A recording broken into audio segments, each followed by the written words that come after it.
இறைவனின் சாந்தியும் சமாதானமும் உண்டாவதாக. ஒரு வீடியோ பார்த்தேன்.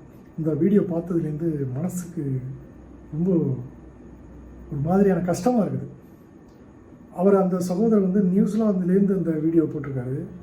உங்களுக்கு அந்த வீடியோவை அந்த கிளிப்பில் போட்டு காமிக்கிறாங்க. அவர் என்ன சொல்கிறார் தெரியுங்களா?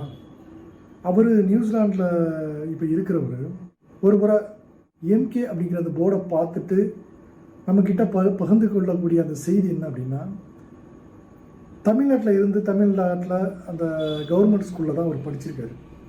அவர் இப்போ சுவிட்சர்லாந்தில் இருக்கார். அவருக்கு வந்து என்னென்னா, கவர்மெண்ட் ஸ்கூலில் இன்னும் தரமான ஒரு நிலைக்கு கொண்டு வரணும், இல்லை அதுக்கு ஏதாவது நம்ம பண்ணணும் அப்படின்னு நினச்சிருக்காரு. அதனாலேயே ஜெயலலிதா அம்மா இறந்ததுக்கு அப்புறமா எடப்பாடி பழனிசாமி அவருக்கு வந்து இந்த பதவி ஏற்றதுக்கப்புறம் இந்த கவர்மெண்ட் ஸ்கூலுக்கு விஷயமாக வந்து அணுகியிருக்காங்க. அந்த கவர்மெண்ட் ஸ்கூல் விஷயமாக போகும்போது இவருடைய அந்த திட்டத்தை சொல்லும்போது அதுக்கு பணம் கேட்டிருக்காங்க. அதாவது லஞ்சம், ஏதோ ஒரு செயலை செய்யணும்னாலும் லஞ்சம் வந்துடுது. அதை கேட்கும்போது இவர் என்ன பண்ணியிருக்காருன்னா, அந்த இதையே ட்ராப் பண்ணிட்டு போயிட்டார். அதுக்கப்புறமா திரு மு.க. ஸ்டாலின் அவர்களுடைய ஆட்சி முதலமைச்சராக பொறுப்பேற்றதுக்கப்புறம் இவர் போய் திரும்பவும் அந்த ஸ்கூலை அணுகி கேட்கும் பொழுது அங்கே சொல்கிறாங்களா, வேணாம் சார், நீங்கள்லாம் ஒன்றும் உதவி செய்ய வேண்டாம், எங்களுக்கு ஏகப்பட்டது கிடைக்கிது கவர்மெண்ட்லேருந்து, கவர்மெண்ட்டு செய்கிறாங்க, ஆனால் அதை யூஸ் பண்ணுறதுக்கான ஆட்கள் இல்லை, மாணவர்கள் இல்லை. எப்படி ஆயிடுச்சு பார்த்தீங்களா? அதை கேட்டுட்டு ஆச்சரியப்பட்டிருக்காரு அவர். காரணம் என்னென்னா, ஒரு முறை வந்து அந்த செய்தியை சொல்லும் பொழுது அங்கே பணம் கேட்கப்பட்டது, இந்த முறை அது டெவலப்மெண்ட்டில் இருக்குது, எவ்வளோ டெவலப்மெண்ட் ஆகிருக்கு அப்படின்னு சொல்லிட்டு ஆச்சரியப்பட்டுட்டு அவருடைய ஆதங்கம் என்ன தெரியுங்களா? இவ்வளவெல்லாம் தமிழ்நாட்டில் வந்து டெவலப்மெண்ட் ஆகியிருக்கக்கூடிய அந்த நேரத்தில் தமிழ்நாட்டு மக்கள் ஏமாத்திட்டீங்களே. அந்த வீடியோ போடுறோம் பாருங்கள், கேளுங்க. எவ்வளோ அருமையான செய்தியாக இருக்குது மட்டும் பாருங்கள். இனியாவது தமிழ்நாட்டு மக்களே உஷாராயிருங்க. ப்ளே பண்ணுறேன். ஹலோ, இந்த பதிவு நான் வந்து சுவிட்சர்லாந்துலேருந்து போடுறேன். ஒரு செகண்ட் இதை பாருங்க. பின்னாடி வந்து இது ஒரு ரெஸ்டாரண்ட், எம்கேன்னு போட்டிருக்காரு. தலைகீழ தெரியுது உங்களுக்கு, எம்கேன்னு போட்டிருக்கு. எம்கேன்னு பார்த்த உடனே எனக்கு வந்து மிஸ்டர் மு.க. ஸ்டாலின் தான் ஞாபகம் வந்தாரு. நான் சுவிட்சர்லாந்துல இருக்கேன். எனக்கு வந்து இந்தியாவில் இப்போ நடக்கிற பாலிடிக்ஸ் எனக்கு எதுவும் பாதிக்க போறதில்ல. இருந்தாலும் என்னால் 3 நாளா தூங்க முடியல. எந்த அளவுக்கு மக்கள் அறியாமையில் இருக்காங்கன்றத யோசிச்சு ரொம்ப கவலையா இருக்கு. நாங்க யூரோப்ல இருக்கும்போது நாங்க எல்லாரும் என்ன யோசிப்போம்னா, எப்படியாச்சும் நம்ம வந்து நம்மளால முடிஞ்சதை நம்ம நாட்டுக்கு செய்யணும், நம்ம மண்ணுக்கு செய்யணும்னு ஆசைப்படுவோம். அது மாதிரி நானும் வந்து ஒரு கவர்மெண்ட் ஸ்கூல் ப்ரொஜெக்ட் பண்ணணும்னு சொல்லிட்டு ட்ரை பண்ணேன், கவர்மெண்ட் ஸ்கூல்ல டெவலப் பண்றதுக்கு. ஏன்னா நானும் கவர்மெண்ட் ஸ்கூல்ல படித்தேன். அப்ப நான் வரும்போது வந்து ஏடிஎம்கே ஜெயலலிதா இறந்து அதுக்கப்புறம் எடப்பாடி இருந்தாரு. அந்த நேரத்தில் நான் ட்ரை பண்ணும்போது எல்லா இடத்துலயும் வந்து எனக்கு காசு கேட்டாங்க. அதாவது நான் செய்ய போற நல்ல விஷயத்துக்கு என்கிட்ட காசு கேட்டாங்க. அப்ப நான் அதை ட்ராப் பண்ணிட்டேன். சரி, அடுத்த ஆட்சி வரும்போது பார்க்கலாம். அடுத்தது வந்து மு.க. ஸ்டாலினோட ஆட்சி இருந்தது.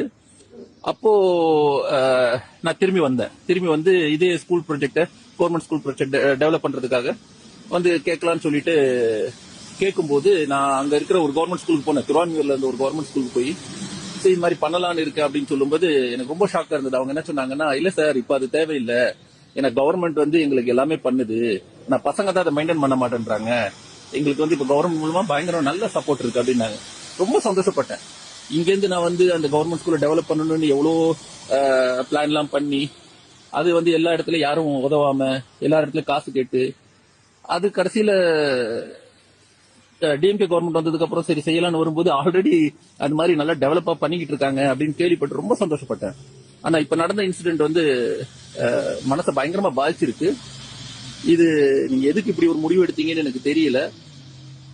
ஆனா தயவு செஞ்சு சினிமா முகத்துல இருந்து வெளியில வந்துட்டு ரியாலிட்டியை கொஞ்சம் பாத்தீங்கன்னா நல்லா இருக்கும் உங்க குடும்பத்துக்கும். ஆனா இனிமேல அதெல்லாம் பேசி பிரயோஜனம் இல்லை. நீங்க என்ன செஞ்சீங்களோ அதுக்கான நல்லதோ கெட்டதோ நீங்க அதை பார்க்கத்தான் போறீங்க. ஆனா ரொம்ப மனசு கஷ்டமா இருக்கு. மு.க. ஸ்டாலின் சார் எனக்கு தெரியும், நிறைய செஞ்சிருக்காரு, நிறைய நல்லதெல்லாம் செஞ்சிருக்காரு, நிறைய ஸ்டூடெண்ட்ஸ்களுக்காக நிறைய சப்போர்ட் பண்ணியிருக்காரு. ஐ ரியலி சல்யூட் சார், நீங்க பண்ணதுக்கெல்லாம். இந்த ரியலி இப்படி பாருங்க, நாங்க சுவிட்சர்லாந்துல இருந்துட்டு வெறும் ஒரு ரெஸ்டாரண்டோட பேரை பார்த்தாலே அவர் ஞாபகம் எங்களுக்கு வருது. ஸோ உங்களுக்கெல்லாம் எப்படி மறந்து போச்சுன்னு எனக்கு தெரியல.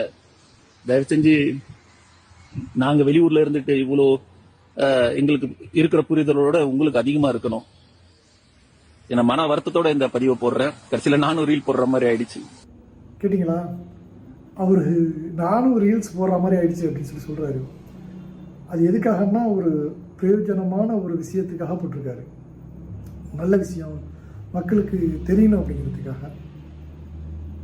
எவ்வளோ நம்பிக்கையை வச்சு எவ்வளோ திட்டங்கள் எவ்வளோ செயல்பாடுகள் எல்லாமே நடந்திருக்கு இந்த தமிழ்நாட்டில். அந்த மக்கள் கொடுத்த அன்பளிப்பா எப்படி இருந்தாலும் வரக்கூடிய காலங்களில் என்ன நடக்குது அப்படிங்கிறத இந்த மக்கள் பார்க்க தான் போகிறாங்க. பார்த்து அதுக்கப்புறமா எடுக்கிற அந்த முடிவையாவது சரியான முடிவாக எடுக்கணும் அப்படிங்கிறதுக்காக தான் இந்த வீடியோ. வேறு எதுக்காகவும் இல்லை. சேனலை சப்ஸ்கிரைப் பண்ணுங்கள், லைக் பண்ணுங்கள், ஷேர் பண்ணுங்கள். அதோட பெல் ஐக்கானை கிளிக் பண்ணி வைங்க.